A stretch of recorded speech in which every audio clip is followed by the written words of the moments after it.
একদিন সকালে একটি ছোট্ট টুনটুনি বসেছিল গাছের ডালে। হালকা রোদের আলো আর ফুলের ঘ্রাণে সে মুগ্ধ হয়ে চারপাশে তাকাচ্ছিল। হঠাৎ সে গাইতে লাগলো এক মিষ্টি গান আর খুশিতে ডানা মেলে ঝাপটাতে লাগলো। তখনই জঙ্গলের অন্য বন্ধুরা একে একে চলে এলো তার কাছে। কেউ লাফাচ্ছে, কেউ নাচছে, বানর গাছ বেয়ে উঠছে, হরিণ আর কাঠবিড়ালি দৌড়াদৌড়ি করছে। সবাই মিলে খেলছে, হাসছে, নাচছে, একসাথে সময় কাটাচ্ছে দারুণ আনন্দে। তারপর সবাই হাঁটতে হাঁটতে চলে গেল গভীর জঙ্গলে। টুনটুনি উড়ছে তাদের মাথার ওপর দিয়ে, একবার ডানে একবার বাঁয়ে, সবাইকে পথ দেখাচ্ছে, ঘুরছে সবুজ বনভূমির মাঝে। একসময় তারা গিয়ে পৌঁছালো এক শান্ত নদীর ধারে। স্বচ্ছ পানিতে নিজেদের ছায়া দেখছে, কেউ পানি ছুঁয়ে হাসছে, কেউ আবার পানির ধারে বসে আছে একদম চুপচাপ। তখন হঠাৎ করে সামনে এসে দাঁড়ালো এক বিশাল বাঘ। বাঘ গর্জন করে বলল, এই জঙ্গলে বাস করতে হলে তোমাদের আমাকে রোজ খাবার দিতে হবে। সব পশু পাখি ভয়ে চুপ হয়ে গেল। টুনটুনির চোখে ভয়, কিন্তু সে সাহস করল। সে বলল, ঠিক আছে রাজামশাই, কাল সকালেই আপনাকে খাবার দেব। পরদিন ভোরে টুনটুনি একটি ঝুড়িতে করে রঙিন ফল নিয়ে গেল বাঘের কাছে। কিন্তু ফল দেখে বাঘ রেগে গর্জে উঠল, এই দিয়ে আমার কি হবে? আমি তো আরও চাই। তখন টুনটুনি চালাকিতে বলল, রাজামশাই, এখানে আসার পথে আমি আরেকটি বিশাল বাঘকে দেখেছি। সে বলেছে, খাবার তুমি নয়, সে পাবে। তোমাকে কিছু দিতে মানা করেছে। বাঘ চিৎকার করে উঠল, কি? কোথায় সেই বাঘ? আমাকে দেখাও। টুনটুনি বাঘকে নিয়ে গেল নদীর ধারে। বলল, এই যে, ওই পানির মধ্যে লুকিয়ে আছে। বাঘ নিচে তাকিয়ে দেখল এক বিশাল বাঘ তাকিয়ে আছে তার দিকেই। গ্রোর, তুই আমার খাবার নেবি? এখনই তোকে শিক্ষা দিই।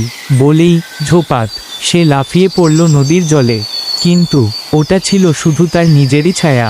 বাঘ ডুবে গেল, উঠতে পারল না। সব পশু পাখি আনন্দে চিৎকার করে উঠল, নিজের ফাঁদে নিজেই পড়েছ। টুনটুনি হাসল, আর জঙ্গল আবার হয়ে উঠল শান্ত, ভয়হীন আর আনন্দে ভরা। বন্ধুরা, গল্পটি যদি তোমাদের ভালো লাগে তাহলে লাইক, কমেন্ট, শেয়ার আর সাবস্ক্রাইব করে দিও। একদিন সকালে একটি ছোট্ট টুনটুনি বসেছিল গাছের ডালে। হালকা রোদের আলো আর ফুলের ঘ্রাণে সে মুগ্ধ হয়ে চারপাশে তাকাচ্ছিল।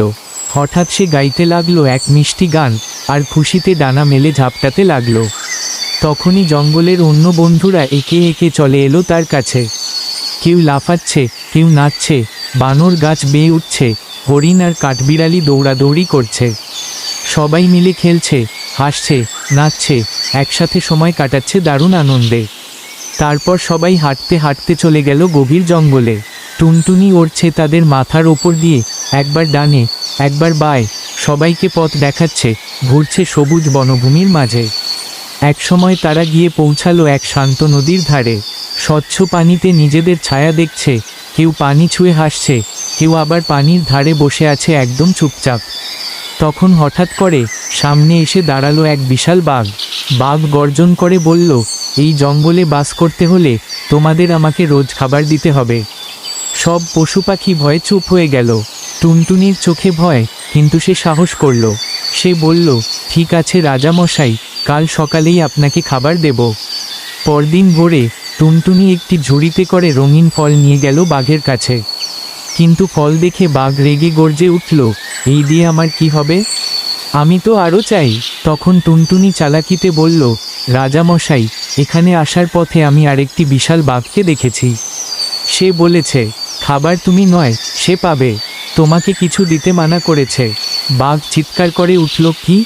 কোথায় সেই বাঘ? আমাকে দেখাও। টুনটুনি বাঘকে নিয়ে গেল নদীর ধারে। বলল, এই যে, ওই পানির মধ্যে লুকিয়ে আছে। বাঘ নিচে তাকিয়ে দেখল এক বিশাল বাঘ তাকিয়ে আছে তার দিকেই। গ্রোর, তুই আমার খাবার নেবি? এখনই তোকে শিক্ষা দিই। বলেই ঝোপাত সে লাফিয়ে পড়ল নদীর জলে। কিন্তু ওটা ছিল শুধু তার নিজেরই ছায়া। বাঘ ডুবে গেল, উঠতে পারল না। সব পশু পাখি আনন্দে চিৎকার করে উঠল, নিজের ফাঁদে নিজেই পড়েছ। টুনটুনি হাসল, আর জঙ্গল আবার হয়ে উঠল শান্ত, ভয়হীন আর আনন্দে ভরা। বন্ধুরা, গল্পটি যদি তোমাদের ভালো লাগে তাহলে লাইক, কমেন্ট, শেয়ার আর সাবস্ক্রাইব করে দিও।